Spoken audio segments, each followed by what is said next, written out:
Despite having 5 games in the series by this point, Touhou was still almost completely unknown by 2002. The reason for this is actually pretty simple. No one in Japan at that point owned the PC-98 anymore. The computer OS was obsolete back in 1992, really. So once the Touhou game started coming out in 1996, very few people actually had the hardware to run it. Thus, the discs are actually pretty rare for the first 5 Touhou games, with one of the games specifically having less than 300 copies made. And these aren't exactly on the highest grade CDs possible either, so some of them don't even work. Needless to say, getting your hands on the PC-98 games is going to be extremely expensive, and it requires you to actually have a PC-98.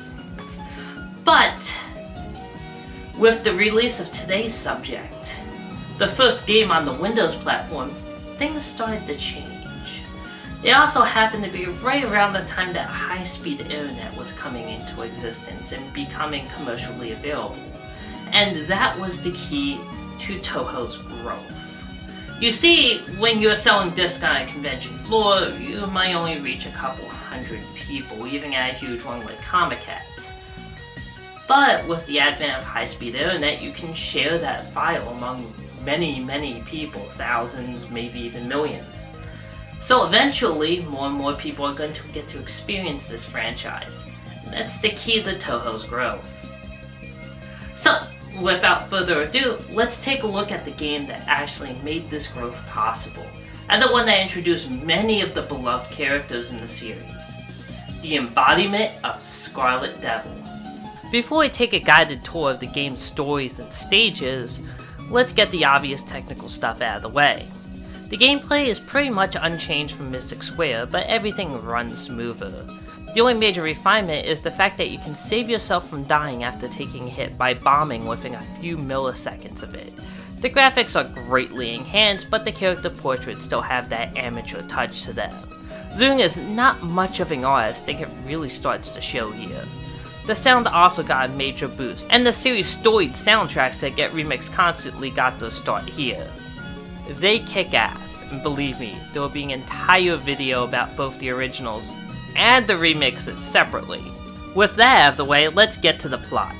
A red mist has descended upon Gensokyo, which is enough excuse for Reimu to go to Red Base, kill everyone, and get the flag back. And by Red Base, I mean the infamous Scarlet Devil Mansion. She is joined, as usual, by Marissa, whom is more looking to raid the library for spellbooks than solve the mist problem. But the end result is the same, the slaughtering of thousands. This time, however, it isn't ghosts that's standing on heroine's ways. It seems that the fairy population has exploded since Mystic Square, so Marissa and Reimu are slaughtering living creatures in absurd numbers. And of course these sprites are going to start attacking these monsters with hats, as the rivers are already running red with the blood of fairy kind. That red mist is probably just aerosolized fairy gore from the mass slaughter of these poor creatures. Anyway, things start off at the Hakure Shrine, where after sending untold scores of fairies to the great beyond, the girls encounter Rumia, the yokai of darkness. She's beaten quickly and forgotten not long after. The group moves on to a misty lake where they continue their assault on fairy kind. After unceremoniously offing Daiose, Reimu and Marissa encounter the strongest of fairies, Suno. The problem is that even an epic fairy isn't all that strong, so she goes down rather pathetically to the Mika's attacks. After leaving the lake stained with their falling enemies, the pair arrive at the Scarlet Devil Mansion and first face the guard, Hong Mei Ling. While stronger than a fairy, she still is no match for our heroines, and is defeated after a skirmish. They move on to the mansion's vast library, where they fend off traps and fairies employed by Patchouli, the guardian of the library. Her magic is top-notch, but her body is frail, allowing the Miko's party to prevail. Moving further into the mansion against heavy resistance, from more fairies no less, the group encounters Sakuya, the badass maid of the mansion with time manipulation powers. A heated battle erupts that leads to a narrow victory by Reimu's group. Finally, they make it to the master of the manor, the Scarlet Devil herself, Remelia. who pushes the duo to the limit. However, even with their hard-fought victory, Reimu and Marissa stumble upon a much greater threat locked away in the manor. Flandre, a supremely powerful vampire capable of killing anything that lives. After an epic struggle, the girls escape with their lives, and the Red Mist is vanquished. Now, before you ask, there is a canon justification to the fairy slaughter that you've been enacting, just to make it feel a little less, I don't know, blatantly evil.